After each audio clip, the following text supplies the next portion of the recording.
आइए, smell a rat, 10 idiom कल करा के गई थी, आज दोबारा से रिपीट कर रही हूं। स्मेल अ रैट का मतलब होता है दाल में कुछ काला है, कुछ गड़बड़ है, कुछ तो लोचा है, कुछ तो पंगा चल रहा है, तो that is smell a rat. इसका सही मीनिंग होता है डिटेक्टिंग समथिंग रॉन्ग।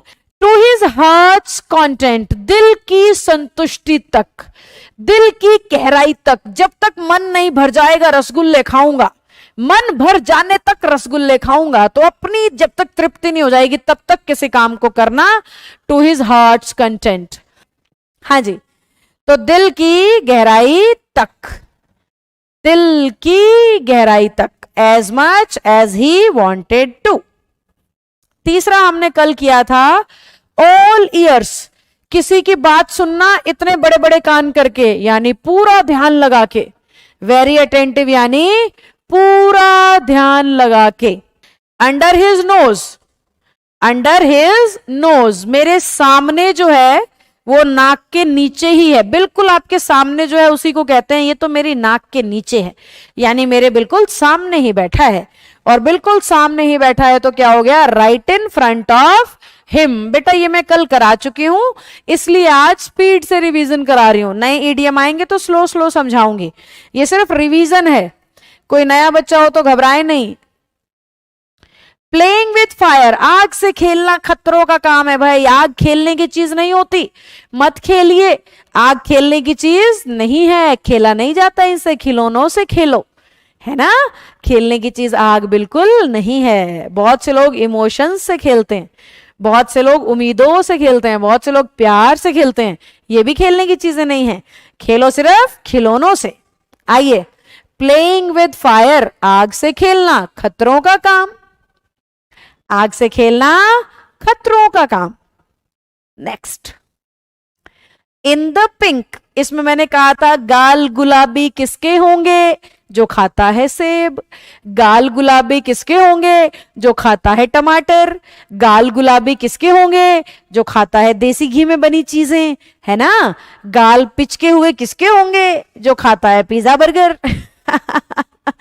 तो गाल गुलाबी होना यानी सेहत बहुत अच्छी है, चुस्त तंदुरुस्त व्यक्ति है, उसको कहते हैं उसके गाल तो गुलाबी गुलाबी हैं। He is in the pink, she is in the pink, यानी हेल्थ सही चल रही है, मस्त चल रही है, फिट चल रही है, that is in the pink. तो क्या हो गया भाई, इन गुड हेल्थ। बहुत सारे लोग ले लेते हैं हैप्पी मूड, गुलाबी गाल का मतलब शर्माना ही थोड़ी होता है, और भी बहुत कुछ हो सकता है भाई। तो सेहत को दिखाता है गालों का क्या होना, गुलाबी होना। चलिए अगला इडियम 7, काउच पोटैटो, मोटा सा गोल गोल सा आदमी जो सोफे पे बैठा है पसर के और देखता है घंटों घंटों टीवी, उसको कहते हैं he is a couch potato.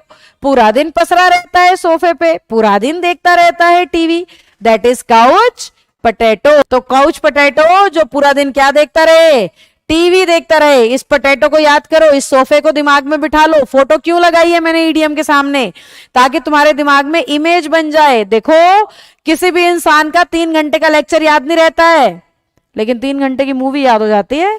क्यों, फोटो होती है उसमें, फोटो फोटो। तो हमारा दिमाग शब्द की जगह पिक्चर को पकड़ता है, इसलिए सामने पिक्चर लगा रखी है। चलिए नेक्स्ट कराया था बेटा कल, फेदर देयर ओन नेस्ट, अपना खुद का घोंसला भरना। देखो चिड़िया ने अंडे के साथ डॉलर रख रखे, अपना खुद का घर भर रही है, स्वार्थी, अपना फायदा सोच रही है, किसी और का फायदा नहीं सोच रही है, सिर्फ अपने बारे में सोच रही है, उसको कहते हैं फेदर देयर ओन नेस्ट। तो प्रमोट देयर ओन इंटरेस्ट, अपना फायदा सोचना, प्रमोट देयर ओन इंटरेस्ट, सिर्फ अपना फायदा सोचना। 9th कल 10 करा के गई थी, square peg in a round hole, गोल गड्ढे में चकोर चीज फिट नहीं हो सकती।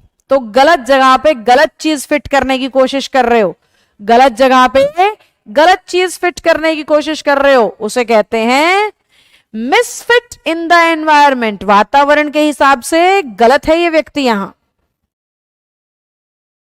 10th get out of the hand, देखो इस अध्यापिका को कैसे बच्चे उछल रहे हैं इसके सामने बैठ के, सारे के सारे इसके कंट्रोल से बाहर हैं।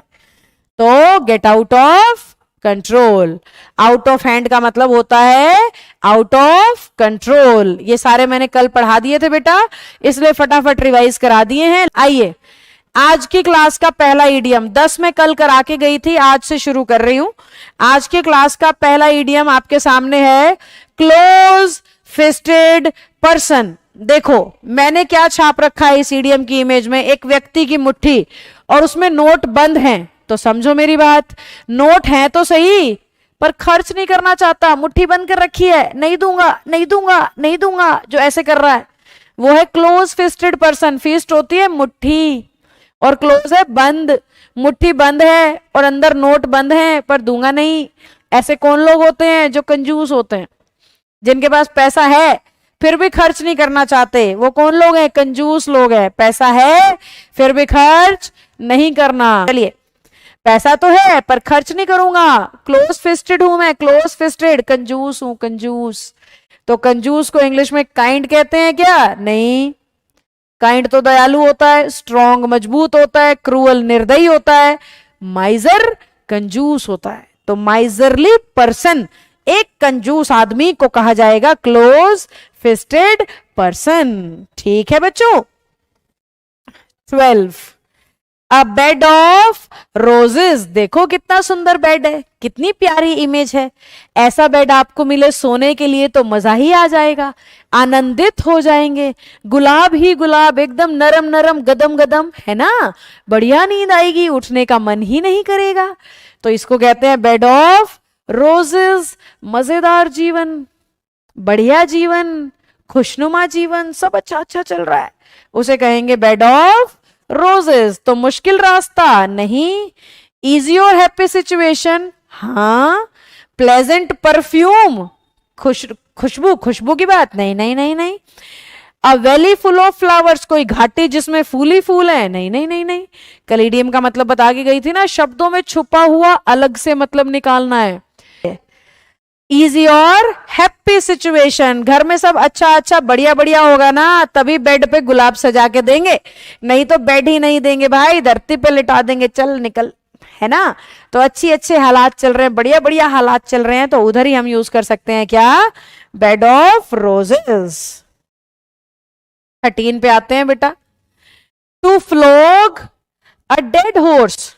डेड का मतलब है मरा हुआ, हाँ जी, डेड का मतलब है मरा हुआ। जो व्यक्ति या जो घोड़ा, यहां पे कह रहा है डेड हॉर्स, घोड़ा मर चुका है। और फ्लोग का मतलब चाबुक मार मार के उठाने की कोशिश कर रहे हो, चाबुक मार मार के उठाने की कोशिश कर रहे हो। क्या मरा हुआ घोड़ा उठेगा? बताओ बताओ, आंसर चुनो। मरा हुआ घोड़ा उठेगा क्या? कितने भी चाबुक मारो, कूटो पीटो, कुछ भी करो, नहीं उठेगा, बिल्कुल नहीं उठेगा। तो आप अपने प्रयास वेस्ट कर रहे हैं, आप अपने एफर्ट्स बर्बाद कर रहे हैं, आप अपना समय बर्बाद कर रहे हैं। मरा हुआ घोड़ा उठने नहीं वाला, कितने ही चाबुक मारो। इमेज करेक्ट करो, फोटो दिमाग में छप गई तो भूलोगे नहीं इडियम कभी। तो क्या बना? टू वेस्ट द एफर्ट्स, समय बर्बाद करना, उसको कहेंगे फ्लॉग द डेड हॉर्स। साधारण सी भाषा में कहते हैं दीवार को धक्का लगाना।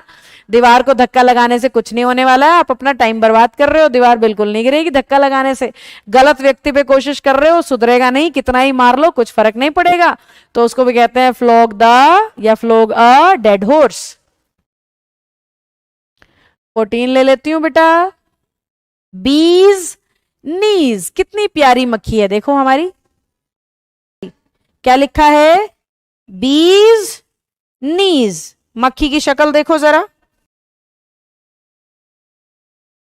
हाँ जी, मक्खी को देखो एक बार, कैसी लगी स्क्रीन के ऊपर? कितनी प्यारी मक्खी है, मुस्कुरा रही है इसलिए प्यारी है। कैसी भी शक्ल हो, मुस्कुराते रहे तो अच्छे लगते ही हैं। और इसके घुटने इसके शरीर का सबसे मजबूत हिस्सा होते हैं। अगर आपने कभी मकड़ी को ऐसे उसकी टांग तोड़ के अलग करके देखा हो तो फिर भी उसके अंदर ऐसे वो हिलती डुलती जान सी दिखती है, जान दिखती है। तो इस मक्खी के बी का जो घुटना है वो उसके शरीर का सबसे मजबूत वाइब्रेंट पार्ट माना जाता है। इसलिए मक्खी के नीज यानी मक्खी के घुटने शानदार होते हैं, उसके शरीर का सबसे शानदार पार्ट होता है। उसको कहते हैं शानदार। शानदार का ऑप्शन कौन सा है भाई? Extra ordinary. प्रॉब्लमेटिक तो कंप्लेन करने वाला, शिकायती टाइप। फुलिश मूर्ख को कहते हैं। ऑब्जर्वेंट जो हर चीज को जान देख परखने के बाद ही करे, है ना। तो सही आंसर हुआ एक्स्ट्रा ऑर्डिनरी, शानदार जानदार शानदार जानदार। तो एक्स्ट्रा ऑर्डिनरी होते हैं भाई। अगर आपको कहना है ना किसी को भाई आपका खाना तो लाजवाब है, तो आप कह सकते हो योर फूड इज बीज नीज योर फूड इज लाइक बीज नीज। आपका फूड उतना ही शानदार है जितना मधुमक्खी के घुटने। इस तरीके से आपको आंसर लेना होता है। चलिए, किलिंग 2 बर्ड्स विद 1 स्टोन। देखो कितनी इंटरेस्टिंग इमेज है। पहले तो इमेज को महसूस करो, फील करो जरा। कौन है? रजनीकांत साहब हैं। आपको अगर नहीं दिख रहा है तो मैं थोड़ा बड़ा करके दिखाती हूं। ये देखो, इमेज को ध्यान से देखो, जरा गहराई से देखो। ये हैं हमारे रजनीकांत साहब, कार्टून की फॉर्म में, है ना। रजनीकांत को जानते हो कि नहीं जानते हो? किलिंग 2 बर्ड्स विद 1 स्टोन, एक पत्थर फेंक के मारा है। एसएससी और बैंक पीओ दोनों को मार गिराया है ना। अभी हम बर्ड्स को मार के क्या करेंगे? हमारा टारगेट तो सरकारी नौकरी लेना है ना। तो मैं क्या बोल रही हूं, रजनीकांत साहब ने पत्थर मारा, बैंक पीओ भी हिट हो गया और एसएससी भी हिट हो गया। तो एक पत्थर से 2 शिकार, एक तीर से 2 निशाने। उसको कहते हैं किलिंग 2 बर्ड्स विद 1 स्टोन। जरा ऑप्शन चुन के दिखाओ तो। किलिंग 2 बर्ड्स विद 1 स्टोन, एक तीर से 2 शिकार। टू ट्राई समथिंग इम्पॉसिबल, नहीं। टू प्लान 2 मर्डर साइमल्टेनियसली, एक ही साथ 2 मर्डर प्लान करना, नहीं। To achieve 2 results with a single effort, एक ही प्रयास से 2 परिणाम पा लेना। To achieve 2 results with single effort, एक ही प्रयास किया, मतलब बच्चे ने एक ही बार कोचिंग ली और सारे सरकारी नौकरी के टेस्ट पास होते जा रहे हैं। मतलब बच्चों ने एक ही बार नेहा मैम का बैच लिया और सारे सरकारी नौकरी की इंग्लिश होती जा रही है। इसको कहते हैं killing many birds, killing 2 birds with 1 stone. समझे? चलिए, to be an expert shooter, नहीं भाई, निशानेबाजी की बात ही नहीं हो रही है। क्या कहा था हमने आपको पहले भी कि ईडियम में शाब्दिक अर्थ नहीं होता है, शब्दों में छुपा हुआ शब्दों से बिल्कुल अलग और अधूरा होता है। कल की क्लास में बता के गई थी। आओ बेटा आगे बढ़ते हैं। 16 आ जाओ, देखो कैसा इंसान है। इमेज दिख रही है? हाँ जी। Two results with single efforts, बिल्कुल ठीक पूजा, वेरी गुड, शाबाश। आना बेटा, इस व्यक्ति के एक्सप्रेशंस देखो, अकड़ मरोड़ इसके चेहरे से, होठों से, आंखों से, सब तरफ से टपक रही है। एकदम अकड़ू लग रहा है, एकदम मरोड़िया लग रहा है। कुछ लोग होते हैं ना ऐसे फू फू करते चलते हैं, दाएं बाएं वालों को देखते ही नहीं, अपने आप को बहुत बड़ा तोपची समझते हैं, भूल जाते हैं कि है तो इंसान ही भाई, भगवान थोड़ी बन गए हैं। चलिए, स्वोलन हेडेड, जिसका सर सूज गया है, जिसका सर सूज गया है, यानी अकर सर चढ़ के बोल रही है, मरोड़ सर चढ़ के बोल रही है, अपने आप को खुदा समझने लगा है, उसको कहते हैं सर चढ़कर बोलना। स्वोलन हेडेड, सर सूज गया है उसका, यानी सफलता उसके सर पे बैठ गई है। इसीलिए तो सर नॉर्मल से डबल दिखेगा ना, जिसके सर पे सफलता चढ़ जाएगी और अपने आप को वो खुदा समझने लगेगा। तो उस लॉजिक से आता है स्वोलन हेडेड, अकड़ू आदमी, मरोड़िया आदमी, जिसको गुरूर हो खुद पे, उसको कहते हैं स्वोलन हेडेड। तो वेल कनेक्टेड नहीं होते अकड़ू लोग, तो बात ही नहीं करके देते। अनवेल, तबीयत की बात नहीं हो रही है जी, दिमाग की बात हो रही है। दिमाग में अकड़ चढ़ गई है। कॉन्सीट का मतलब होता है अकड़, जो दूसरों से बात ना करे, अकड़ में रहे, तन के चले, सिर पूरा ऐसे अपने आप को बहुत बड़ा तुर्रम खा समझ रहा है, उसको कहते हैं भाई कॉन्सेंट्रेटेड पर्सन, अकड़ू आदमी, मरोड़िया आदमी, जो बात करके ही नहीं देता है। क्लास में होते हैं कुछ लोग, ऑफलाइन में पूरा बैच निकल जाता है, पड़ोस में कौन बैठा उससे बात नहीं करते, तो they are concentrated people, they are swollen headed people, अकड़ू लोग हैं ये, जो घुलना मिलना पसंद नहीं करते हैं। आओ बेटा 17 पे चलते हैं। पुट द कार्ट, कार्ट किसी भी रेड़ी या गाड़ी को कह देते हैं, लकड़ी की नहीं बनी होती, फ्रूट सेलर और वेजिटेबल सेलर के पास आपने देखी हो, रेड़ी पे फल सब्जी बेचते हैं जो, कार्ट कह देते हैं उसको। और हॉर्स कहते हैं घोड़े को। अब नॉर्मल सेंस, मुझे तुम घोड़ा मान लो तो गाड़ी मेरे पीछे होनी चाहिए, घोड़ा आगे आगे गाड़ी पीछे पीछे, घोड़ा आगे आगे गाड़ी पीछे पीछे, ऐसे होगा ना। लेकिन ईडियम क्या बोल रहा है, घोड़ा आगे आगे पर गाड़ी उससे भी आगे।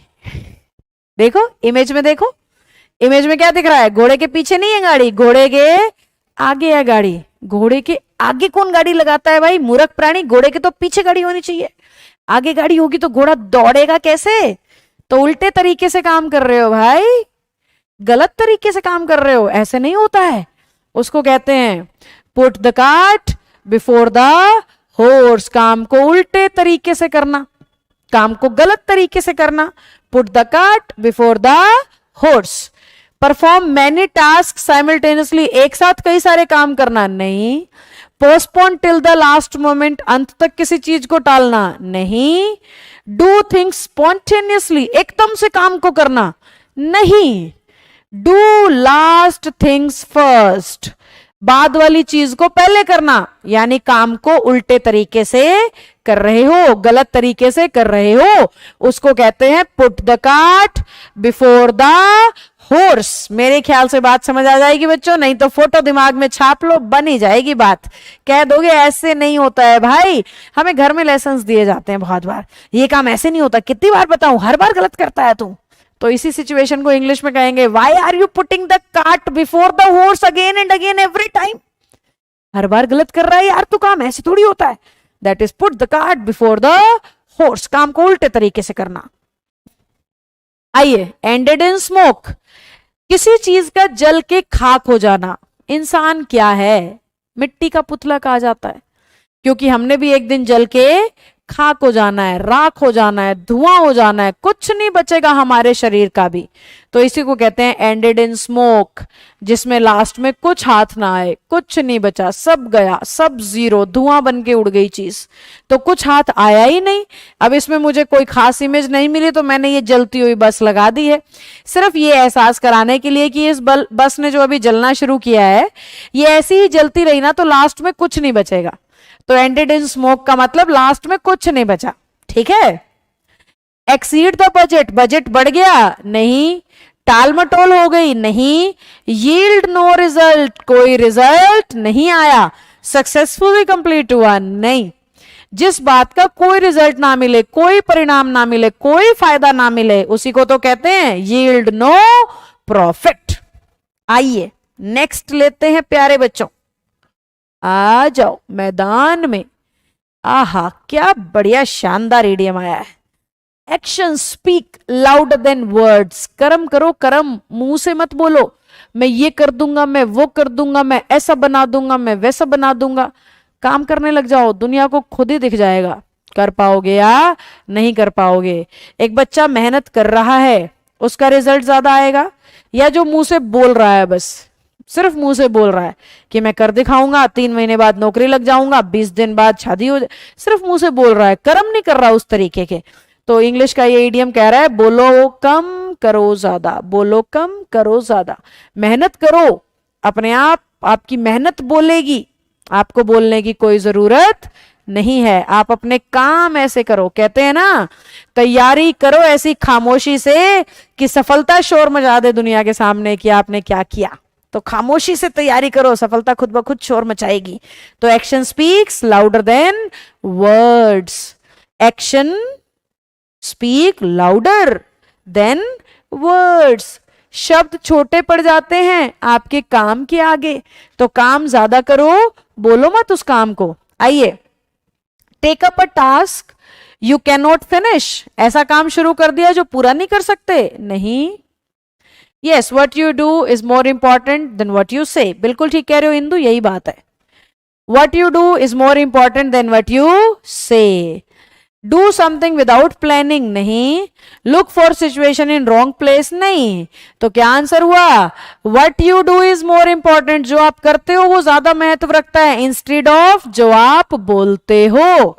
ठीक है बच्चों, आइए 20 back to the square one. 99 या 100 पे पहुंचे, सांप ने काटा और धड़ाम से आके वापिस 1 पे गिरे। हमारे जीवन में बहुत बार ऐसा होता है, हम ऊंचाइयों को छू लेते हैं, हम मेहनत कर लेते हैं, हमारा टेस्ट पास हो जाता है, फिर सरकार अनाउंस करती है उन भर्तियों को रद्द किया जाता है। तो वो बेचारा बच्चा जो पहुंच गया सफलता पे, उसको आप ला के 0 धरती पे फेंक रहे हो वापस। तो इसी को तो बोलेंगे ना, क्या बोलेंगे? Back to the square one. जहां से चले थे वहीं आ गए, लौट के बुद्धू घर को आए। सपोज ये स्क्वायर है, यहां से आपने जर्नी शुरू करी, चलते जा रहे हो, चलते जा रहे हो, चलते जा रहे हो, चलते वहीं आ गए ना। Back to the square one. जहां से शुरू किया वहीं पहुंच गए, जहां से शुरू किया वहीं पहुंच गए। सांप ने काटा, 1 पे आ गए वापस। फेल हुए पेपर में 12वीं में आ गए वापस। फेल हुए पेपर में सरकारी नौकरी की तैयारी में आ गए वापस। तो that is back to square one. Come to the original point. Neglect, ignore करना नहीं, स्क्वायर बनाना नहीं, आगे बढ़ते जाना नहीं। Come to the original point, जहां से शुरू किया था वहीं पे लौट आना। ADM number 21, to take the bull by the horns. आपको वो मूवी याद है जिसमें सांड भागता हुआ आ रहा होता है हीरो की तरफ? कौन सी मूवी है, मैं नाम भूल गई, तुम बताना कमेंट सेक्शन में। सांड आ रहा है, आ रहा है, आ रहा है, आ रहा है, और हीरो ने ऐसे सींग पकड़े और दे मारा सांड को, धा। वो एक मूवी का सीन है, बहुत चला था, मैं भूल गई हूँ कौन सी मूवी है। तो उसको कहते हैं टेक द बुल। सांड को ले लिया है, क्या पकड़ के? उसके सींग पकड़ के। देखो हमारे ईडीएम में देखो, चलो अगर वो मूवी नहीं देखी है तो ये हमारे ईडीएम में बुजुर्ग अंकल को देखो आप, कितनी हिम्मत दिखा रहे हैं, कितनी हिम्मत दिखा रहे हैं। सांड के ऊपर बैठे हैं, होंस पकड़ रखे हैं, और गिरूंगा नहीं मैं एकदम। सांड कितना ही उछल ले, कूद ले, हांड ले, फिर ले, कुछ भी, कैसे भी हो जाए, कैसे भी हो जाए। क्या बोल रहा है? छोड़ूंगा नहीं सींग, डरूंगा नहीं, भागूंगा नहीं, उतरूंगा नहीं, कूदूंगा नहीं, सांड तुझे मजा चखाऊंगा। यानी सीधी सी भाषा में मुसीबत का सामना करना डट के। ये हिंदी थी सोनू ईडीएम की। मुसीबत का सामना करना डट के, जैसे आप सब डट के अंग्रेजी का सामना कर रहे हो, इसी को कहते हैं take the bull by the horns.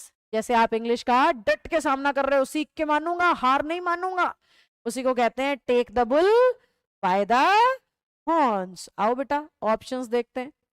पहला कह रहा है टू सरेंडर, हथियार डाल देना शत्रु के आगे, नहीं। स्पीक एरोगेंटली, बदतमीजी से बात करना, नहीं। हैंडल डिफिकल्टी, यस, मुसीबत का सामना करना। किसी का खून कर देना, नहीं भाई। तो सही आंसर क्या बना बच्चों हमारा? To handle difficulty. To take French leave, ये मेरे ऑफलाइन वाले बच्चे करते हैं, इसीलिए मैंने वैदिकन बनाया था। ऑफलाइन में मैं 2 संस्थाएं चलाती हूँ रोहतक में, एक वैटिकन एक का नाम है और एक का नाम है वैदिकन। वैदिकन गुरुकुल सिस्टम की तरह चलता है, गुरुकुल की तरह, यानी नियम कानून में बच्चे को बांध के पढ़ाएंगे, 1 साल में नौकरी पक्का लगवाएंगे, ये नियम है वैदिकन का। जबकि वैटिकन नॉर्मल संस्थाएं, जैसे और सरकारी नौकरी की संस्थाएं हैं ना, वैसे ही चल रही है, नियम कानून नहीं, मतलब अटेंडेंस टोका टिप्पणी ऐसा कुछ नहीं। क्लास बढ़िया देंगे, नोट्स बढ़िया देंगे, बुक बढ़िया देंगे, बैठने की जगह बढ़िया देंगे, सब होगा वैटिकन में ऑफलाइन में। लेकिन वैदिकन में सबसे बड़ी बात है, बच्चे के पास पूरा दिन फोन नहीं होता है, पूरा दिन फोन हमारे पास जमा होता है वैदिकन वाले बच्चे का। तो वो मैंने गुरुकुल की जो पद्धतियां है ना उस पर चला रखा है वैदिकन को। तो वहां का बच्चा छुट्टी नहीं ले सकता वैदिकन वाला बिना अनुमति के। जबकि वैटिकन वाले बच्चों का क्या होता है, जैसे आज वीनू क्लास नहीं लगा पा रही, क्लास की छुट्टी कर ली, तो हम जब अपनी मन मर्जी से बिना टीचर की अनुमति के क्लास से, कॉलेज से, स्कूल से गायब होने लग जाएं, उसे कहते हैं टेक फ्रेंच लीव। फ्रांस में ऐसा होता था, छुट्टी मांगने की जरूरत नहीं है, चले जाओ सीधा, अनुमति लेने की जरूरत नहीं होती थी, ये फ्रांस में होता था। इसलिए इस ईडियम को ले रखा है फ्रेंच लीव, यानी फ्रांस वालों की तरह लीव लेना, बिना परमिशन मांगने गायब हो जाना, बिना परमिशन मांगे गायब हो जाना, अनुमति के बिना टीचर की, स्कूल की या कॉलेज की क्लास से गायब होना, उसे कहते हैं फ्रेंच लीव।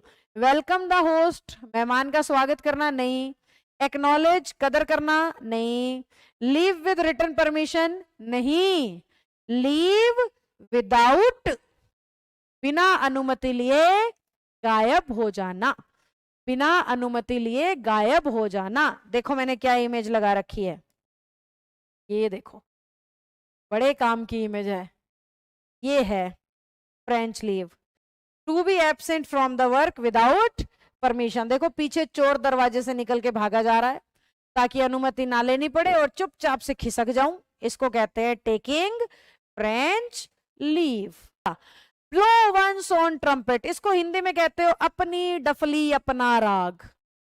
अपनी डफली और अपना राग, मतलब नुक्कड़ पे बैठे हैं 8 10 15 लोग, अंकल आंटी लड़का लड़की कुछ भी मान लो तुम, और एक दोस्त ऐसे कॉलर खड़ा करके कह रहा होता है डीसी लगेगा तेरा भाई, देखिए एक दिन। क्या बोल रहा है?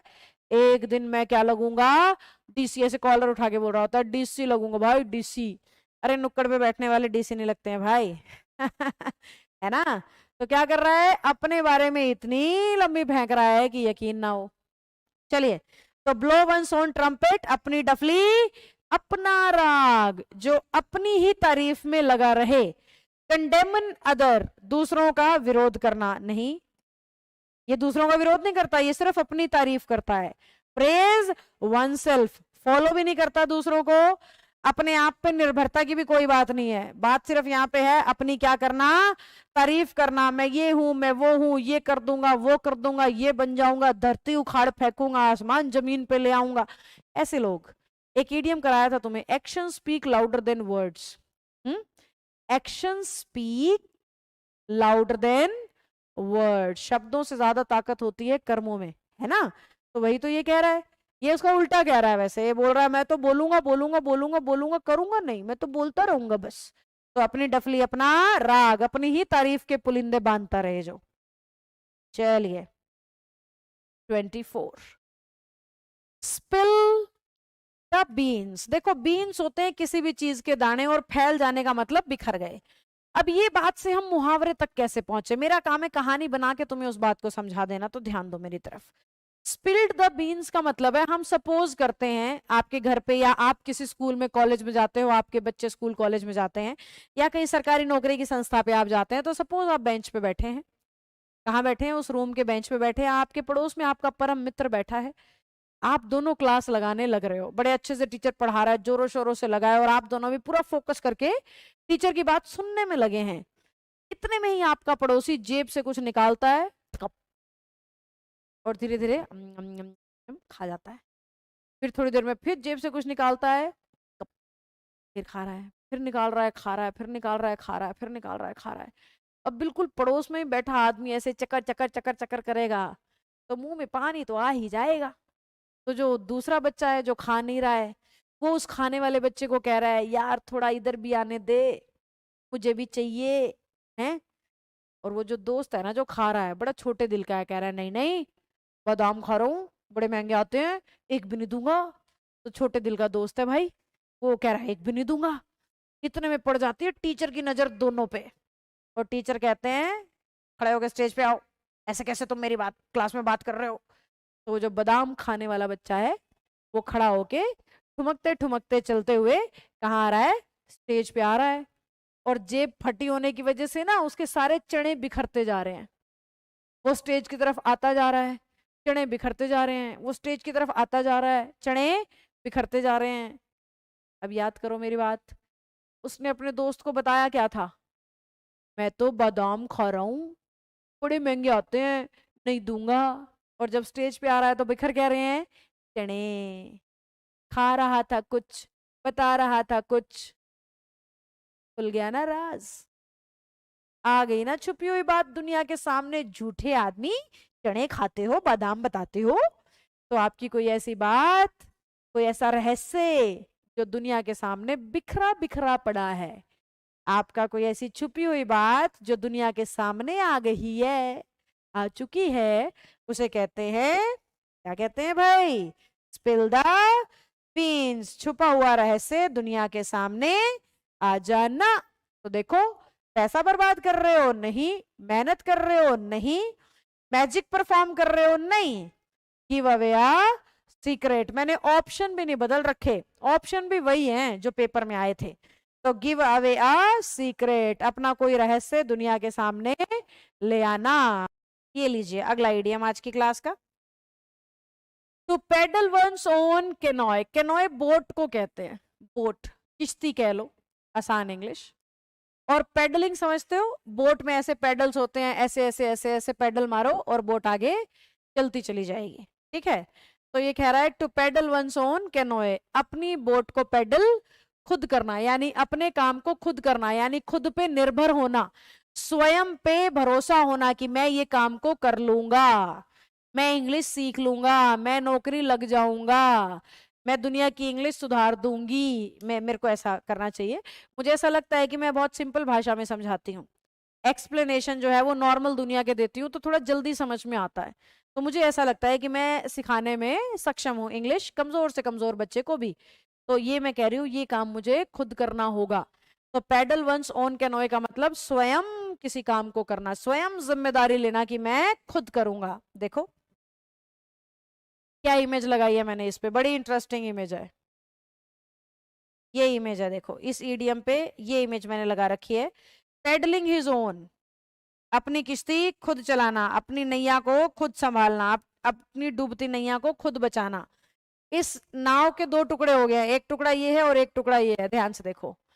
इस पे 3 लोग बैठे हैं और इस पे अकेला बैठा है। इन 3 के चेहरे पे डर है डूबने का, क्योंकि इसको ये लग रहा है पता नहीं ये पैडल ढंग से करेगा कि नहीं, मैं डूब जाऊंगा। इसको भी यही लग रहा है पता नहीं ये पैडल ढंग से, बीच वाले को भी यही लग रहा है इनकी गलती से मैं डूब जाऊंगा।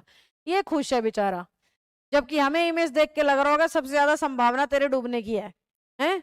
लेकिन फिर भी कितना खुश है, थम्स अप भी दे रहा है, क्योंकि इसको खुद पे भरोसा है, इसने अपना बोझ खुद उठाना है, किसी और पे निर्भरता नहीं है। तो इसको पूरा यकीन है, हाँ मैं कर दूंगा, हाँ मैं कर दूंगा, मेरे में दम है, मेरे में ताकत है, मैं कर पाऊंगा।